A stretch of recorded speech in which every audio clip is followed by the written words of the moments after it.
കുടുംബം എന്ന് പറഞ്ഞാൽ ഒരു അറ്റ്മോസ്ഫിയറിന്റെ പേരാണ്.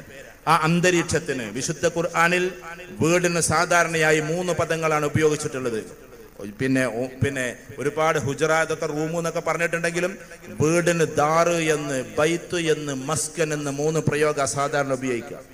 ദാർ എന്ന് എവിടെയൊക്കെ പറഞ്ഞിട്ടുണ്ടോ അതൊക്കെ ആഖിറവുമായി ബന്ധപ്പെട്ടിട്ടാണ്. ദാരിസ്സലാം, വല്ലാഹു യദൂ ദാരിസ്സലാം, ദാറുസ്സലാം. ദാറുസ്സലാം എന്ന് പറഞ്ഞാൽ ആഖിറത്തിലെ വീടാണ്. എന്നാൽ ഈ ലോകത്തിലെ വീടിന് വിശുദ്ധ ഖുർആൻ വിളിച്ച പേരെന്താണെന്നറിയോ? ബൈത്ത് എന്നാണ്. പക്ഷെ ചിലന്തിയുടെ വലക്കും സൂറത്ത് അങ്കബൂത്ത് എന്ന് പറയുന്ന ഒരു സൂറത്തുണ്ട് വിശുദ്ധ ഖുർആനിൽ. അങ്കബൂത്ത് എന്ന് പറഞ്ഞ ചിലന്തി ഒരു സൂറത്തിന് അള്ളാഹ് കൊടുത്ത പേര് ചിലന്തി എന്നാണ്. ചിലന്തിയിൽ ഒരുപാട് കാര്യങ്ങളുണ്ട്. ചിലന്തിയുടെ പ്രൊട്ടക്ഷൻ, ചിലന്തി അതിൻ്റെതായ കൊട്ടാരം മെനയുന്നത്, എന്നിട്ട് പോലും അതിനെ ഒരു വിരലിങ്ങനെ അനക്കിയാൽ അത് തകർന്നടിയുന്നത്. അതുകൊണ്ട് നിങ്ങളുടെ ജീവിതം ചിലന്തി വല പോലെ ആക്കരുത് എന്നുള്ള പ്രയോഗം അപ്പോഴും അവിടെ അള്ളാഹ് ഉപയോഗിച്ചത് ബൈത്തുൽ അങ്കബൂത്ത് എന്നാണ്, ബുയൂത്തുൽ അങ്കബൂത്ത് എന്നാണ്. അഥവാ ചിലന്തിയുടെ വീടുകൾ, ചിലന്തിയുടെ വല എന്നാണ്. വലക്ക് ഉപയോഗിച്ച പേര് ബൈത്ത് എന്നാണ്. നമ്മുടെ വീടിന് ബൈത്ത് എന്ന് കൊടുക്കാറുണ്ട്, കൊടുക്കണോട് കുഴപ്പമൊന്നുമില്ല. ബൈത്തുർ റഹ്മാൻ കൊടുക്കാറുണ്ട്, ബൈത്തുൽ സലാം എന്ന് കൊടുക്കാറുണ്ട്, പലതും കൊടുക്കാറുണ്ട്. ബൈത്ത് എന്ന് കൊടുത്തിട്ട് കുഴപ്പമൊന്നുമില്ല. പക്ഷെ ചിലന്തിയുടെ വലക്ക് പോലും വിശുദ്ധ ഖുർആൻ ഉപയോഗിച്ചത് ബൈത്ത് എന്ന പ്രയോഗമാണ്. എന്നാൽ നമ്മളെപ്പോലെ അന്തരീക്ഷം സൃഷ്ടിച്ച് സ്നേഹത്തിന്റെ, ദയയുടെ, കാരുണ്യത്തിന്റെ, ദീനാനുകമ്പയുടെ, പാരസ്പര്യത്തിന്റെ, സഹായത്തിന്റെ, സഹകരണത്തിന്റെ, ക്ഷമയുടെ എല്ലാറ്റിന്റെയും അന്തരീക്ഷം സൃഷ്ടിക്കുന്ന ആ വീടിന് അള്ളാഹു കൊടുത്ത പേര് മസ്കൻ എന്നാണ്. സുകൂൻ എന്ന് പറഞ്ഞാൽ ശാന്തി എന്നാണ്. മസ്കൻ എന്ന് പറഞ്ഞാൽ ശാന്തി ഭവനം എന്നാണ്. അഥവാ ശാന്തി ഉണ്ടാകുമ്പോഴാണ്. ഈ അടുത്ത കാലഘട്ടത്തിൽ ലോകത്തിലെ ഏറ്റവും വലിയൊരു ഫിലോസഫറിന്റെ ഒരു വരി നിങ്ങൾ കേട്ടിട്ടുണ്ടാകും. അദ്ദേഹം പറയുന്നുണ്ട്, നിങ്ങൾക്ക് ഹൗസ് വേണമെങ്കിൽ വില കൊടുത്തു വാങ്ങാം, വീട് വില കൊടുത്തു വാങ്ങാം, പക്ഷേ നിങ്ങൾക്കൊരിക്കലും ഹോം വില കൊടുത്തു വാങ്ങാൻ കഴിയില്ല. ഹൗസ് വേറെയാണ്, ഹോം വേറെയാണ്. എന്നിട്ട് വീണ്ടും അദ്ദേഹം തുടരുന്നുണ്ട്, നിങ്ങൾക്ക് വേണമെങ്കിൽ മരുന്ന് വില കൊടുത്തു വാങ്ങാം. ഇതാ ഒമാനിലൊക്കെ വലിയ ഹോസ്പിറ്റൽ നടത്തുന്ന ആളുകളാണ്. ബദറുസ്സമ ഹോസ്പിറ്റൽ, ഞാൻ പോയിട്ടുണ്ട് ഹോസ്പിറ്റൽ. ഏതായിരുന്നാലും ശരി, പറഞ്ഞു വരുന്നത് എന്തെന്ന് വെച്ചിട്ടുണ്ടെങ്കിൽ നമുക്ക് മരുന്ന് വില കൊടുത്തു വാങ്ങാം, പക്ഷേ ഒരിക്കലും നമുക്ക് ആരോഗ്യത്തെ വില കൊടുത്തു വാങ്ങാൻ കഴിയില്ല. നമുക്ക് ബെഡ് വില കൊടുത്തു വാങ്ങാം. ബെഡ് എവിടെയും കിട്ടും. നമുക്ക് 5000 രൂപന്റെ ബെഡ് മുതൽ ഇങ്ങനെ 5 ലക്ഷം രൂപയുടെ ബെഡൊക്കെ ഉണ്ടാവും. ബെഡ് വില കൊടുത്തു വാങ്ങാം, പക്ഷെ ഉറക്കത്തിന് നമുക്ക് വില കൊടുത്തു വാങ്ങാൻ കഴിയില്ല. ഉറക്കം അല്ലാഹുവിന്റെ ഔദാര്യമാണ്. അത് നഷ്ടപ്പെട്ടാൽ ലോകത്തിലൊരാൾക്ക് ആ ഉറക്കത്തിന് നമുക്ക് തരാൻ കഴിയില്ല. നമുക്ക് സമ്പത്ത് കൊണ്ട് പലതും വാങ്ങിക്കാം, പക്ഷെ ഒരിക്കലും സമാധാനം നമുക്ക് സമ്പത്ത് കൊണ്ട് വാങ്ങിക്കാൻ കഴിയില്ല. അതിൽ പറയുന്ന ആദ്യത്തെ വാക്കാണ് ഞാൻ ആദ്യം പറഞ്ഞത്. നിങ്ങൾക്ക് ഹൗസ് വാങ്ങാം, പക്ഷെ ഹോം വാങ്ങാൻ കഴിയില്ല. അതുകൊണ്ടാണ് ഇംഗ്ലീഷിൽ ഗോ ടു ഹൗസ് എന്ന് പറയാം, പക്ഷേ ടു ഉപയോഗിക്കാൻ പാടില്ല ഹോമിന്റെ മുമ്പിൽ. ഇതെന്നെ ഒരു സായിപ്പ പഠിപ്പിച്ചത്. എനിക്കത് അറിയില്ലായിരുന്നു. ഗ്രാമാറ്റിക്കലി ഗോ ഹോം എന്ന് പറയും, ഗോ ടു ഹൗസ് എന്ന് പറയും. ടു അവിടെ ഒഴിവാക്കും ഹോം ആവുമ്പോൾ. പക്ഷെ അതിന്റെ ഫിലോസഫി അദ്ദേഹം പഠിപ്പിച്ചത് അവിടെ അറ്റ്മോസ്ഫിയറേ ഉള്ളൂ, ദർ ഈസ് നോ മെറ്റീരിയൽസ്. അവിടെ വാതിലുകളും മരങ്ങളും അല്ല. ഹോമിൽ വേണ്ടത് അന്തരീക്ഷമാണ്, സ്നേഹമാണ്, പരസ്പരം അങ്ങോട്ടും ഇങ്ങോട്ടുള്ള ധാരണകളാണ്, ഉമ്മയും മക്കളും തമ്മിലുള്ള നല്ല ബന്ധങ്ങളാണ്. എത്രത്തോളം എത്തിയെന്നറിയോ?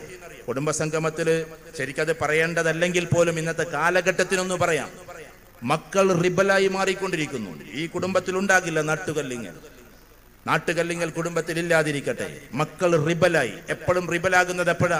16 വയസ്സ് മുതൽ ഏകദേശം 28 വയസ്സ് വരെയാണ് മക്കൾ റിബലാകാനുള്ള സാധ്യത കൂടുതൽ, ലേറ്റസ്റ്റ് സൈക്കോളജി പ്രകാരം.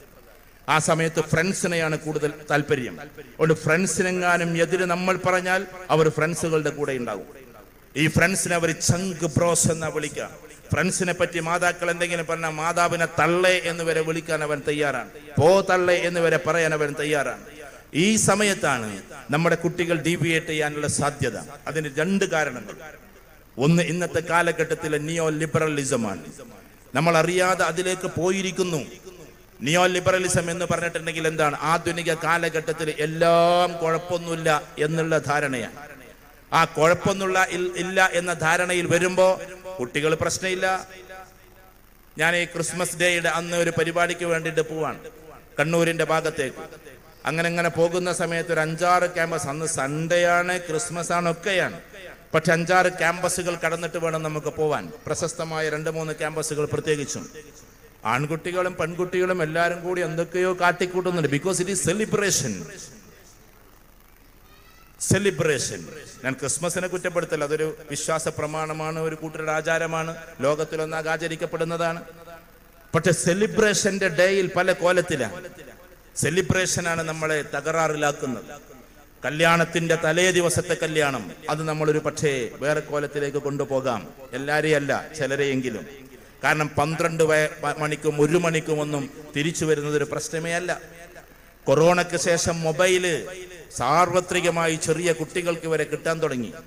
അതുകൊണ്ട് അവര് ഇൻസ്റ്റഗ്രാമിലും അതേപോലെ തന്നെ യൂട്യൂബിലും ഫേസ്ബുക്കിലുമൊക്കെ ഇങ്ങനെ സ്ക്രോൾ ചെയ്യുന്ന സമയത്ത് അവർക്കറിയില്ല, പാവങ്ങൾക്ക്, കൂടുതലായിട്ട് അതിൽ ആരൊക്കെയാണോ സെർച്ച് ചെയ്തത് അതിന്റെ ആവർത്തനമായിരിക്കും വരികയെന്ന്. ചെറിയ മക്കൾ വരെ തോണ്ടുന്നത് പോലും മോശപ്പെട്ട വീഡിയോസിലേക്ക് കടന്നു പോവാണ്. കാരണം അവരിൽ അക്യുമുലേഷൻ സംഭവിക്കുന്നു. ഒരു പെൺകുട്ടി എന്നോട് പറഞ്ഞത്, ആ കുട്ടി MDMA ഉപയോഗിക്കുന്ന കുട്ടിയാണ്. ഇവിടെ പറയേണ്ടതല്ലെങ്കിലും വരാതിരിക്കട്ടെ എന്ന് വെച്ചിട്ട് പറയാണ്, ഇവിടെ വന്നിട്ട് പറയല്ല. MDMA ഉപയോഗിക്കുന്ന കുട്ടിയാണ്. ഉഗ്രമായ വിഷമയമായിട്ടുള്ള വലിയ ഡ്രഗ്സിന്റെ പേരാണ് MDMA. പഞ്ചസാര രൂപത്തിൽ അതിനെ കത്തിച്ചിട്ട് എന്തോ ചെയ്യലാണ്. ഏതായിരുന്നാലും ആ കുട്ടി പറയാണ്, എനിക്ക് ഉമ്മ മൊബൈൽ തന്നു, മൊബൈൽ കൊടുക്കണതുകൊണ്ട് അത് കാണുന്നതുകൊണ്ട് കുഴപ്പമൊന്നുമില്ല, അതിനെ പോസിറ്റീവ് ഞാൻ പിന്നെ പറയാം. ഈ കുട്ടിക്ക് മൊബൈൽ കൊടുത്തു, കുട്ടി അതും കൊണ്ട് വീട്ടിൽ അകത്തിരുന്നു. പ്രൊജക്റ്റ് ഉണ്ട്, അസൈൻമെന്റ്സ് ഉണ്ട് എന്നും പറഞ്ഞാണ്ട് 9ാം ക്ലാസ്സിലായിട്ടുള്ളൂ, 14 വയസ്സ് 15 വയസ്സ് പ്രായം. അപ്പോഴേക്കും ഇങ്ങനെ ചാറ്റ് ചെയ്യാൻ തുടങ്ങി. കാരണം കുട്ടികളെ കാണുന്നില്ലല്ലോ കൂടെയുള്ള. ബാച്ച്മേറ്റ്സ് അയക്കാൻ തുടങ്ങി, മെസ്സേജസ് അങ്ങോട്ടും കൊണ്ട് അയച്ചു. അവസാനം ഉമ്മ കടന്നുറങ്ങുമ്പോ ഇവള് പറഞ്ഞതിന്റെ പ്രൊജക്ട് തീർന്നിട്ടില്ല എന്നാണ്. അപ്പൊ പ്രൊജക്ട് തീർന്നിട്ടെന്ന് അവള് മൊബൈൽ ഓഫ് ആക്കിക്കോളൂ എന്ന് വിചാരിച്ചിട്ട് ഉമ്മ എന്താക്കി, ചുരുക്കി പറഞ്ഞ അപ്പുറത്ത് കിടന്നുറങ്ങുക. രാത്രി 1 മണി വരെ ചാറ്റിങ്. 1 മണി കഴിഞ്ഞപ്പോ ഏകദേശം ഈ പയ്യനോട് പറഞ്ഞത്ര, എനിക്ക് ഉറക്കം വരുന്നുണ്ട്, ഞാൻ ഉറങ്ങുകയാണെന്ന്. നല്ല കുട്ടിയാണ്. പക്ഷെ ആ പയ്യൻ പറഞ്ഞത്രേ, ഞാൻ നിനക്കൊരു സാധനം എത്തിച്ചു തരാ, അത് ഉപയോഗിക്കുകയാണെങ്കിൽ എനിക്ക് ഉറക്കം വരില്ല എന്ന്. അവൾ തമാശ പറയുന്ന ആയിക്കോട്ടെ. പിറ്റേന്ന് ആ പയ്യനത് എത്തിച്ചു. അപ്പൊ എപ്പോഴാ എത്തിച്ച, വീട്ടിൽ ഉമ്മല്ലേ എന്നൊക്കെ തോന്നും. അവിടെ എനിക്കൊരു കാര്യം പറയാണ്ട്, ചില ഉമ്മാർക്ക് വസുവാസ് കുറച്ച് കൂടുതലാണ്. ബാത്റൂമിൽ കയറിയ 1.5 മണിക്കൂർ കഴിഞ്ഞിട്ട് എങ്ങോട്ട് ഇറങ്ങല്. അങ്ങനെ ഒരു വസുവാസുള്ള സ്ത്രീ ആയി പോയത്. ആ സമയത്ത് ഇവനത് കൊണ്ടുവന്ന് കൊടുക്കുകയാണ്. ഞാൻ കൗൺസിലിങ്ങിന് മനസ്സിലാക്കിയതാണ്. ആ കുട്ടി പറയാണ്, എനിക്കിത് അറിയില്ലായിരുന്നു സാർ. വിഷമിച്ചുകൊണ്ട് നമ്മളോട് പറഞ്ഞത്, എനിക്കിത് അറിയില്ലായിരുന്നു സാർ, അതെന്താ സാധനം എന്ന്. പഞ്ചസാര പോലെയുള്ള ഒരു പൊടി കണ്ടു, അത് കത്തിച്ചിട്ട് ഇന്ന പോലെ ചെയ്താൽ മതി എന്ന് പറഞ്ഞു. അങ്ങനെ അതുപോലെ ചെയ്തിട്ട് ഞാൻ വലിച്ചു, ഞാൻ വേറെ ലോകത്തേക്ക് പോയി. അതിനുശേഷം പിന്നെ എനിക്കത് കിട്ടണമെന്നായി. ഉഗ്രമായ ഈ ഒരു ഡ്രഗ് ഉപയോഗിക്കുന്ന കുട്ടിയായി കുട്ടി പിന്നെ മാറുകയാണ്. എന്താ കാര്യം? കൂട്ടുകാരൻ എത്തിച്ചതാണ്. എന്താ അതിന്റെ കാര്യം? മൊബൈല് സാർവത്രികമായതാണ്. മൊബൈൽ ഇപ്പൊ സാർവത്രികം തന്നെ, അതിനെതിരെ പറഞ്ഞിട്ട് കാര്യമൊന്നുമില്ല. പക്ഷെ നമ്മുടെ കുട്ടികൾക്ക് മൊബൈൽ നിങ്ങൾ കൊടുക്കുമ്പോൾ അതിന് ഒരു ലക്ഷ്യം വെച്ച് കൊടുക്കണം. ഞാൻ പറഞ്ഞത് നിങ്ങൾ വളരെ ശ്രദ്ധിച്ചാണ്. ഇവിടെ കൂടുതലും 90% സ്ത്രീകളാണ്. നമ്മൾ ഇങ്ങനെ അങ്ങോട്ട് കൊടുക്കരുത്. കുട്ടി ഇന്ന് ബൂട്ട് വേണം, ഇപ്പൊ വേണം എനിക്ക് ബൂട്ട് എന്ന് പറഞ്ഞാൽ അന്നത്തെ ദിവസം ലാഗ് ചെയ്യണം. കാരണം എന്തുകൊണ്ടാ? വാശിക്കാരനായ മകനാവും നമ്മുടെ കുട്ടി. പിന്നെ പറഞ്ഞ ദിവസം നമ്മൾ ചെയ്തു കൊടുക്കരുത്. ജസ്റ്റ് ഒരു 2 ദിവസം ലാഗ് ചെയ്തിട്ട് അതിന്റെ ഒരു പെയിൻ ഉണ്ടല്ലോ, അത് അവൻ അറിയണം. ഉപ്പനോട് പറഞ്ഞ ഉടനെ തന്നെ കിട്ടൂല. സാധനം കിട്ടും, പക്ഷെ കുറച്ച് കഴിഞ്ഞിട്ടേ കിട്ടുള്ളൂ എന്നുള്ളൊരു തോന്നൽ അവൻ ഉണ്ടാവണം. ഇത് നമ്മൾ പറയുമ്പോഴേക്ക് പൈസ എടുത്ത് കൊടുക്കുകയാണ്, പറയുമ്പോഴേക്കെല്ലാം ചെയ്തു കൊടുക്കുകയാണ്. ഈ പയ്യൻ ചെയ്തത് എന്താണ് ഞാൻ പറഞ്ഞു വരുന്നത്? ഈ കുട്ടികൾ ഓരോരുത്തരും ഇങ്ങനെ മൊബൈൽ ഉപയോഗിക്കുന്ന, മൊബൈൽ അവർ ഉപയോഗിക്കുന്നവരാണോ? കാർട്ടൂൺ ഉപയോഗിക്കുകയാണെങ്കിൽ നിങ്ങൾ ചെയ്യേണ്ടത് എന്താ? ആകെ ചെയ്യേണ്ട പണി അതിനെ കൺവേർട്ട് ചെയ്യും. എങ്ങോട്ട് കൺവേർട്ട് ചെയ്യും? കാർട്ടൂൺ കാണുന്ന കുട്ടികളാണെങ്കിൽ ഇംഗ്ലീഷിലോ അറബിയിലോ ഹിന്ദിയിലോ കാണാൻ വേണ്ടി പറ. അതെന്താ അങ്ങനെ പറഞ്ഞ? ഏതായാലും അവർ കാർട്ടൂൺ കാണും. കാർട്ടൂണിന്റെ കഥാപാത്രങ്ങൾ എന്താ പരസ്പരം പറഞ്ഞത് ഇവൻ അറിയും വേണം. അതുകൊണ്ട് അത് ഇംഗ്ലീഷിലാക്കിയാൽ മതി. ഞാൻ ഇവിടെ സൂചിപ്പിച്ചിട്ടുണ്ട്. കോഴിക്കോട് ഒരിക്കൽ പ്രസംഗിക്കാൻ പോയപ്പോൾ ഞാൻ ഇതേ സംസാരം അവിടെ പറഞ്ഞപ്പോൾ നമ്മുടെ ഒരു സുഹൃത്തുണ്ട്, മുഹമ്മദ് എന്ന് പറഞ്ഞ ആൾ, ഒരു വലിയ ബിസിനസ്സുകാരനാണ്. പിന്നെ 2 വർഷം കഴിഞ്ഞിട്ട് ടാഗോർ ഹാളിൽ ഒരു പരിപാടിക്ക് പോയപ്പോൾ എന്നോട് പറഞ്ഞു, നിങ്ങൾ വീട്ടിലേക്കൊന്ന് വരും, ഭക്ഷണം ഇന്ന് അവിടെയാണ്, ഞാൻ തയ്യാറാക്കിയത്, നിങ്ങൾ കഴിക്കാതെ പോകാൻ പറ്റൂല. അപ്പൊ ഏതായാലും ഉച്ച ഭക്ഷണത്തിന്റെ സമയമായി. പോയി മെഡിക്കൽ കോളേജൊക്കെ കഴിഞ്ഞ് പോയി, എന്ത് ദൂരങ്ങളെ വീട്, എന്നെ ഇങ്ങനെ ഇതാക്കല്ലേ എന്നൊക്കെ പറഞ്ഞു. ഏതായാലും നിങ്ങൾ വാ എന്ന് പറഞ്ഞു. അവിടെ എത്തി ഭക്ഷണം കഴിക്കുന്ന ഇടയ്ക്ക് 2 ചെറിയ മക്കൾ വരികയാണ്. 6, 8, 10 വയസ്സുള്ള കുട്ടികൾ വന്നിട്ട് നല്ല ഇംഗ്ലീഷ്, നല്ല അറബിയിൽ ഇങ്ങനെ സംസാരിക്കണം. അപ്പൊ ഞാൻ ചോദിച്ചു, ഇതെങ്ങനെ അവർ പഠിച്ചേ? നിങ്ങൾ അന്ന് പറഞ്ഞ കാർട്ടൂണാണ്. ഇപ്പൊ കാർട്ടൂൺ കുട്ടികൾ കാർട്ടൂൺ ഏതായാലും കാണും, അത് ഇംഗ്ലീഷിൽ കാണിപ്പിച്ചോ? അത് അറബിയിൽ ഒരു ടാസ്ക് ഇല്ലാതെ, ഒരു ലക്ഷ്യമില്ലാതെ കുട്ടികൾക്ക് മൊബൈൽ കൊടുക്കരുത്.